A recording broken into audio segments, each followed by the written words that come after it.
I'm supposed to say something? Go. Hey guys, and welcome to this edition of Scruff's Garage. Today we have a different vehicle in the garage. I got my buddy Evan here down from New Jersey with his 2016 four-door Wrangler. We just got back from a trip to the Rolex 24 Hours of Daytona.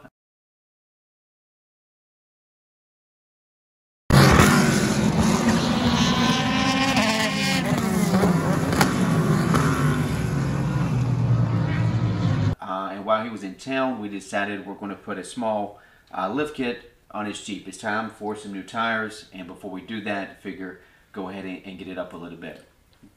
You can't see it at the moment, but there's a winch and a heavy front bumper on the front of it, which weighs down the front, so it kind of adds to that factory rake.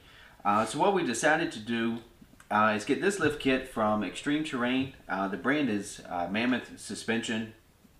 They call it a 2-inch, 1-inch leveling kit, so 2 inches in the front, 1 inches in the back. It also comes with extended sway bar end links for the front, and that's pretty much it. You get the spacers, the extended sway bar end links, and some color instructions, which are pretty nice. Polyurethane. Yeah, so probably the first thing that we'll mention is the actual measurements on the spacers. While they call it a 2-inch and a 1-inch lift, they don't quite measure that much. That's worth noting. You can't quite see it here, but it's 1 3/4 inches on the front spacer. The rear spacer is 1 3/8 inches. So there is a height difference, if you can see that, but it's not a full inch. So we're going to walk around and take some before measurements, both front and rear, and then after we install it, we'll see what kind of lift we actually got out of it. Was it more than 1 3/4 inches, and how much of the rake did we correct? So tag along with us as we run through the installation, and we'll show you the afterwards as well, so you can see how it turned out. Okay, so this is the driver's front of the Jeep. I just put an arbitrary piece of tape here. But this measures right at 35 inches to this point on the front fender, and I'll show you the measurement in the rear as well, and we can use these as reference points afterwards. Okay, and this is the driver's rear. Again, a piece of tape here on the fender. This measures right at 36¼ inches, so this would be our reference point for the rear when we're done. Okay, so I've got the vehicle lifted and the tires and wheels off. So let's talk about what we need to do here. We're going to start in the front, and essentially the objective is to drop the front axle as much as we can to get the weight off of the coil springs, because we need to get that out so we can get our spacer to sit on top of it. So to get the weight off the front axle, we need it to drop as far as possible. To do that, there's a couple of things that are holding it up. So one, we have our sway bar end link, so we need to disconnect that. Then over here we've got our shock.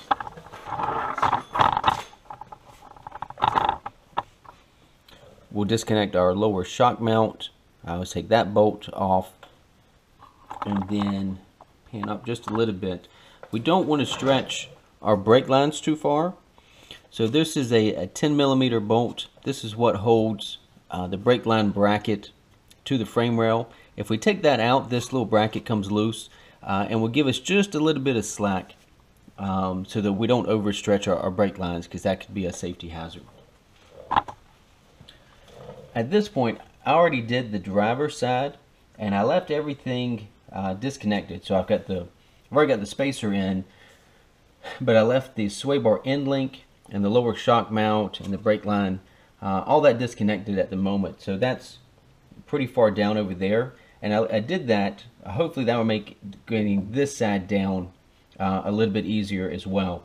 I did put a jack stand under that side of the axle just to support it, and I'll probably I'll put a floor jack under this side just to support a little bit of the weight of the axle while we take these bolts out, because right now the weight of the axle is hanging on the sway bar end link and the shock mount. So we'll support that weight while we disconnect these, and then we'll lower the floor jack to take the tension off the coil spring.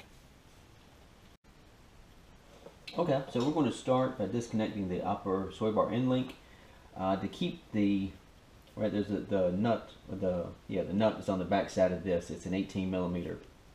To keep that stud from rotating in the end link housing, you can put a 19 millimeter wrench on there, and you'll see me using a 18 millimeter chrome deep socket. I don't recommend that if you're using impact tools, but somehow in my thousands of tools I don't have an 18 millimeter deep impact socket. So I've got the power turned down a little bit on my impact gun, and I am wearing safety goggles, but there's always a risk you can shatter a socket using a chrome socket on an impact gun, so just bear that in mind.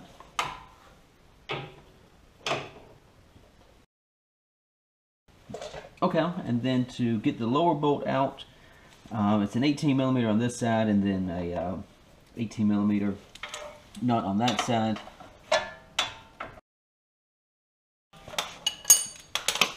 There we go.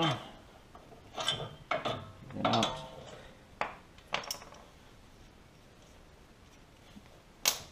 Alright, now we can move on. Okay, and we'll go ahead and take loose our brake line. Like I said, this is a 10 millimeter. There we go. Take that out of the, it sits kind of in a pocket there in the frame rail. That'll just give us a little bit of slack in the brake line so we don't overextend anything. Okay, and now we're ready to take out the lower shock bolt. Again, 18 millimeter on both sides.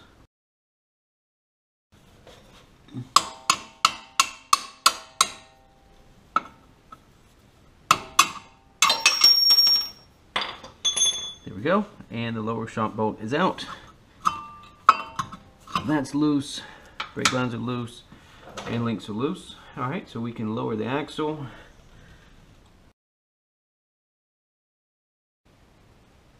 Okay, so one snag I ran into, because I mentioned the other side was still completely disconnected. As the entire axle assembly dropped, eventually the front drive shaft gets hung up on the crossover exhaust pipe, and the crossover pipe runs this way, and that drive shaft, as it comes down, it hits that exhaust pipe and won't allow the front axle to drop anymore. So what I did, I put a floor jack under the front corner, like kind of right under the ball joint, that kind of area on the driver's side of the axle, and I jacked that up, and that got it up enough that I can let this side drop, and you see the coil spring is loose enough now that I can slide it out. Hopefully.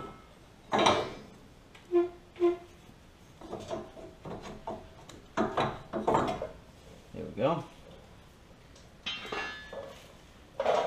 And then there's a rubber isolator that fits up in here. Move that up just a pinch. Sometimes they just fall out, and then sometimes you may need to get a hook or something. This is actually a hook for loosening radiator hoses, but we'll do the same thing. So just kind of work your way around in there, and you'll eventually get that isolator to drop out. Okay, so the way this all goes back together, once you have the rubber isolator out, the spacer fits up top first, and then the rubber isolator goes below it, but you reuse both components. Getting this spacer around kind of this flange here where the bump stop fits in, it's kind of a snug fit, so you may find a hammer helps you work this around. Okay, so once you have your spacer and the rubber isolator back in place, it's time for the coil spring to go back in. Once you get this in there, make sure that this pigtail end, there's a slot here at the frame mount that where this will line up, and it keeps the coil spring from rotating in that pocket. So just be mindful of that as you go back together with it. So one tip for getting this spring back into place, because you got to be careful not to overextend your brake lines by forcing the axle down.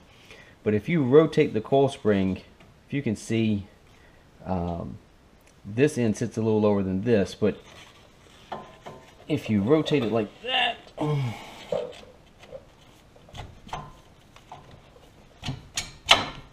it will sit in, and then we can rotate it like that so that it sits in that spring pocket. So that's just a tip for getting everything back into place. Okay, now that we've got everything in place, it's the reverse process for the assembly. So we're going to have got my trusty friend here who's going to jack up on the floor jack until we get this lower bolt for the shock mount lined up, and we'll run the bolt through.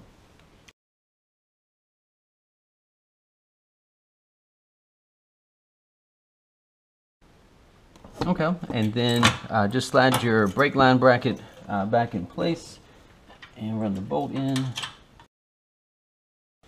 And then if you disconnected any of the ABS line from their little clips, make sure you put those back in place. Alright, and now we'll turn our attention to the sway bar end link. Okay, so we reuse the hardware that we had for the lower sway bar end link, but they do give you a washer for the bushing side. And these sway bar end links are greasable, so there's a grease zerk here at the bottom. They also give you an angled grease zerk if you preferred that. I guess you could swap them out.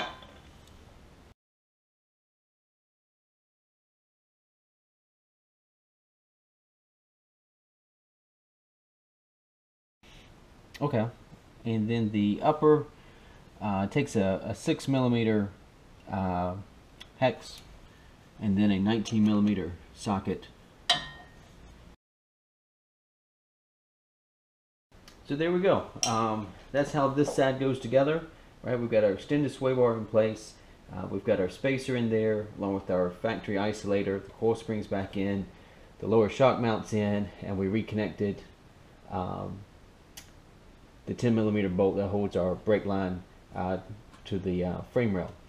So now we just repeat for the driver's side, put everything tightened back together, and then we'll move on to the rear. Okay, so we're working on the back of the Jeep now. We're over here on the passenger side in the rear. So the same thing, we need the axle to drop so that we can take the weight off the coil spring. To do that, same thing, we need to disconnect our sway bar end link, our lower shock mount. There's a bolt I've already taken out for the brake line so we don't pull too much on the brake hose. Okay, so I think what will be the easier thing to do, I'm going to take out the lower shock bolt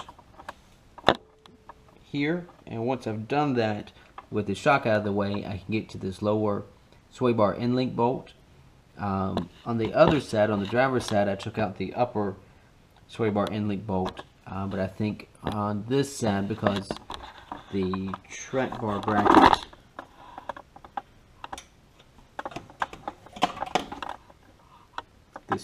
bracket's in the way, makes it a little tricky to get to this, at least with my impact gun. You could put a wrench on it, would be one option, but I think since I've got an impact gun, I'll use it on the lower. So that's what I'm going to work on next, and then we'll check in again to see how we're making progress.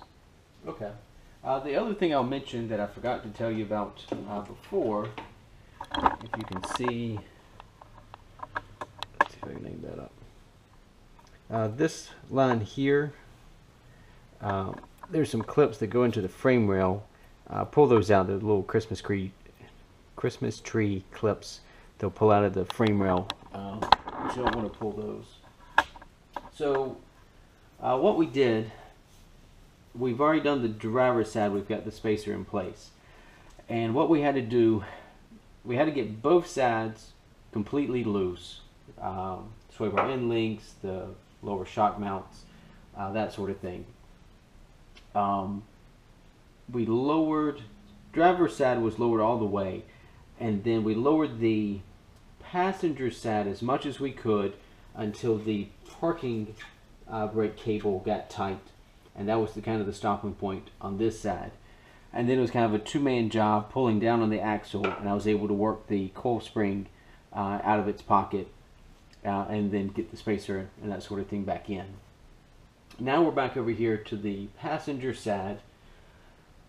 I've got the driver's side jacked up just a little bit. Not quite to where it would be ride height wise, but it is lifted a little bit, so it's not completely drooped over there. And what you'll find as you do that, it helps pull the axle over just a bit and gives you a little bit more slack in the parking brake cable on the passenger side, which is kind of the limiting factor over here. I also pulled loose the axle breather tube. That's just a barbed fitting on the top of the axle tube, but didn't want to tear that hose. So that's loose. Okay, let's see if we can get this coil spring out. May need you to push down on the axle just a bit. Push down.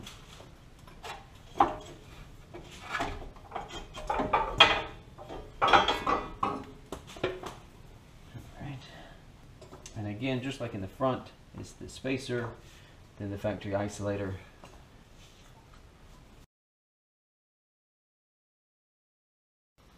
Okay, so no matter what I did, we just could not get enough droop in the axle. We could get the spring out, but we could not get it back in with the spacer in place. So you can see the spacer up there now.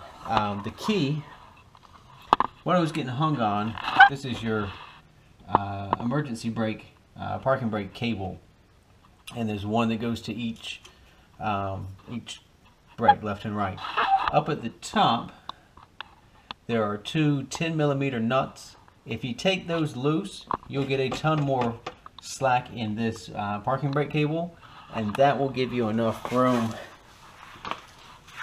to get the axle to droop enough that you can get that coil spring back into place with the spacer in.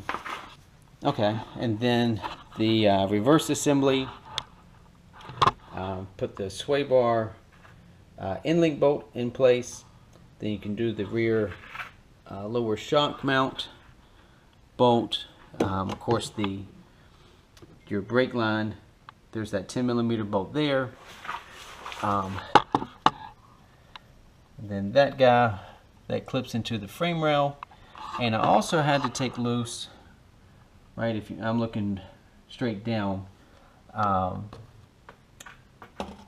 that guy right there, there's a little clip. I took him loose because there's a double loop there, and that gave us enough slack in that ABS cord. So that's what we had to do there, and then that gave us plenty of slack. And once I did all that, getting the coil spring back into place was no problem.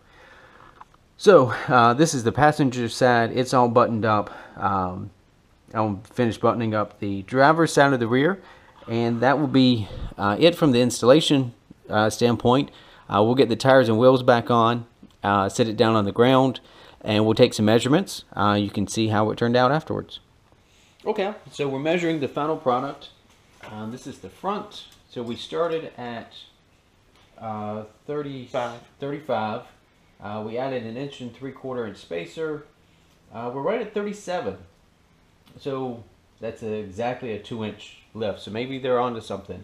Or the front end may still settle. We went out and drove it around just a bit to check for rattles and to let the suspension settle a bit. But like I said, at the moment the front is right at a 2-inch lift. Okay, and this is the back. It should be 37 5/8. Yeah, it's right there. Yeah, and that's pretty much dead on. 37 5/8. So we got exactly 1 3/8 of an inch lift in the rear. So I suspect the front may settle just a bit, or maybe it'll stay at the 2-inch lift. We'll just have to see. But overall, it's pretty spot on. Okay, so that wraps up the installation of the leveling kit. As you can see, my buddy and his Jeep are not behind me. The Corvette's back in the garage now. We had filmed a wrap-up video segment to talk about the installation and that sort of thing, but because of some camera issues, you're not going to get to see that. That footage was lost. But I did want to take a moment just to kind of wrap it all up. The leveling kit, lift kit, leveling kit, whatever you want to call it, turned out pretty well, and honestly the installation wasn't that difficult. Especially with two people, somebody to help you work a jack stand or something like that. And certainly having air tools makes it go really quick, though there's nothing particularly difficult that you couldn't do with a good set of wrenches and a ratchet, maybe a breaker bar, depending on where the vehicle is from. His Jeep being from New Jersey, some of the bolts were seized a little bit from being up in a rusty area, but overall the installation not too bad. The biggest tip I could give you is probably for the back, where I talked about the two 10mm nuts that hold the parking brake cables to the bottom of the floor there in the back of the Jeep. Taking those loose really gave a lot of extra slack to help droop the axle enough that you can get, particularly when you got to put the coil spring back in with the spacer on top of it. That made things go a lot easier. It did make a nice difference in the ride height of the vehicle. Pretty happy with that. He's going to go to a slightly taller tire at some point in the near future. I'll try to throw in a few pictures. I'll get him to text me a few of them, just so you can see how the vehicle turned out. It was raining pretty bad the day that we filmed and did the installation, so it really wasn't the best time to see the after product, but I'll throw in some pictures for you just so you can see how it turned out. He's running basically a 33-inch tall tire, and he's got plenty of clearance for that, and he can go a little bit taller as well. So I hope you found that helpful. If you have any questions about the installation or anything about the Jeep in general, hit me up in the comments and I'll answer anything that I can. As always, if you enjoyed this type of content, hit like and subscribe if you're into that. Otherwise, we'll see you next time here on Scruff's Garage.